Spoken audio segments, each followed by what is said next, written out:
अजित पवारांची राष्ट्रवादी लोकसभेच्या 9 जागांसाठी आग्रही. पश्चिम महाराष्ट्रातील जास्तीत जास्त जागा देण्याची दादा गटाची मागणी. शिरूर, बारामती, सातारा व्यतिरिक्त आणखी 6 जागांसाठी आग्रह.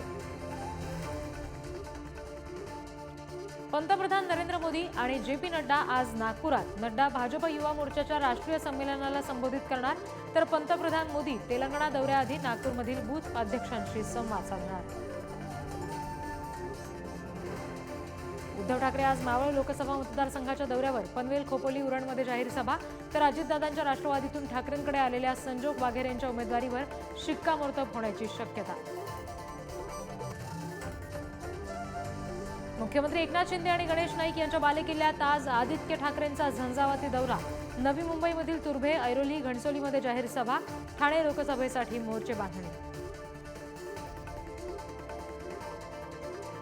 मनोज जरांगे पाटील 2 दिवसीय सोलापूर दौऱ्यावर. बार्शीमध्ये छोटेखानी सभा. शेटफळमध्ये मराठा आंदोलकांसोबत बैठक. गावोगावी जाऊन मराठा बांधवांशी संवाद साधणार. नाशिकमधील शेतकरी आंदोलनाचा आजचा 8वा दिवस. आंदोलकांनी सरकारला दिलेला अल्टिमेटम आज संपणार. शेतकरी जेलभरो आंदोलन करण्याच्या तयारीत. दिल्ली सीमेवरील शेतकरी 6 मार्चला दिल्लीकडे कूच करणार, तर 10 मार्चला देशभरातील रेल्वे रोखण्याचा सुद्धा इशारा.